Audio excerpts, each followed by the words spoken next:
I want to take a moment and point out that if you look carefully on the board at each of the routes, each colored route has a symbol that corresponds to that color. In these blue spaces there's a little swirly looking symbol, and in the yellow spaces there's kind of an oval, kind of almost like an eaten apple core looking symbol.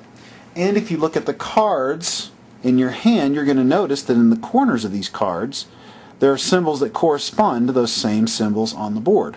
The reason why this is so is because certain people have trouble seeing certain colors in the spectrum, and so the publisher wanted to make sure that that wasn't an obstacle or a barrier to their ability to be able to enjoy the game. I also want to point out that certain routes on the board do not have these symbols on them. If you look at the route between El Paso and Santa Fe, it's gray and doesn't have any symbols in the spaces. The reason for that is the gray spaces, the gray routes, can be any color. They just have to be all the same. So if you're going to build from El Paso to Santa Fe, that requires two reds, two blues, two greens, two yellows. It doesn't matter. It's just that you couldn't mix and match a green and a blue to build that route. Let's say you later on wanted to go Santa Fe to Phoenix. That could be 3 yellows, 3 greens, 3 blues. It doesn't matter. It just has to all be consistent. I also want to point out how there are certain cities that have multiple routes between them.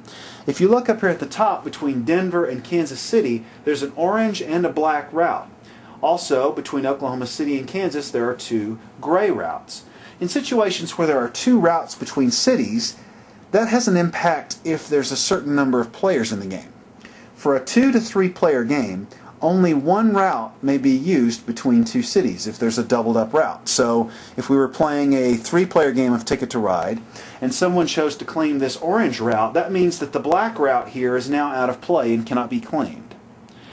At the same time, if someone wanted to go between Oklahoma City and Kansas City and chose to, say, play 2 blues here, and it was a 2-player or 3-player game, then the other route could not be used by another player. However, in 4 or 5-player games, when there are 2 routes between cities, both routes are eligible even if one of them has been claimed. The only stipulation here is that the same player cannot claim both routes. So if yellow chose to, for example, claim the black route on a turn, if on a subsequent turn yellow also wanted to claim the orange route, that would not be permissible because that would be the same player on both routes between the same 2 cities.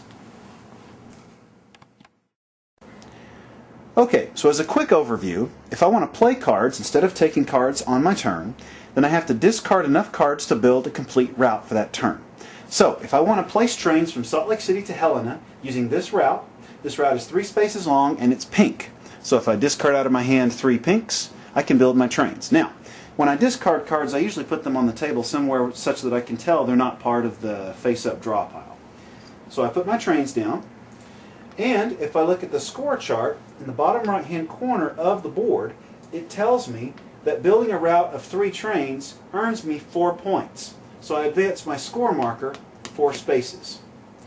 Now, on a subsequent turn, let's say I wanted to build from New Orleans to Little Rock. I can do that. In this game, the trains don't have to all link up. It's not like dominoes where everything has to interconnect. So, down here, if I wanted to build this route, this is 3 spaces and it's green. I discard my 3 green cards, and it allows me to build my trains. Now again, if I reference this score chart, it tells me that 3 trains earns me 4 points. So I advance my marker again. So, at present, by building these 2 routes, I've earned 8 points for myself. Okay, one last thing I'd like to cover before moving on is a specific rule that relates to drawing cards on your turn. So let's say it's my turn, and I choose to draw some cards. Remember, I can draw 2 cards, so I want these black cards. I have to draw them one at a time. Let me explain why that's important. Remember, if I draw a card, it immediately gets replaced from the draw deck here. So I take my second card, and we see there's a couple of wild cards now. Now remember that if you take a wild card on your turn, it's the only card you can take for your turn. Because of this, the game has a rule where if there's ever 3 wild cards in the face-up draw pile, all 5 face-up cards get discarded and you have to deal new ones. So let's say it's the next player's turn and they want these 2 greens. they can't just take both of these greens for their turn. They have to take them one at a time. So let's say they take the first green. Now there's 3 wilds. Before they take their second card, these 3 wilds mean that all 5 of these cards get discarded, including the green that the person wanted. Now we deal out 5 new cards, and the person would get to take their second card. Unfortunately for that person, there are no greens, so now they have to make the best of the situation. So, if you'll take a moment and look over at the 5 face-up draw cards on the table, make sure that there aren't 3 wilds. If there are, you'll have to scrap all 5 of them and deal 5 new face-up cards. Okay, so now that you know how to take cards and how to play cards to put trains on the board, let's take a look at those tickets you were dealt at the beginning of the game. Each ticket is going to share some similar characteristics. Each ticket has 2 cities listed across the top. It's going to have a map of the United States, and it's going to have 2 dots to show you where the cities on the top of the ticket are located on the map.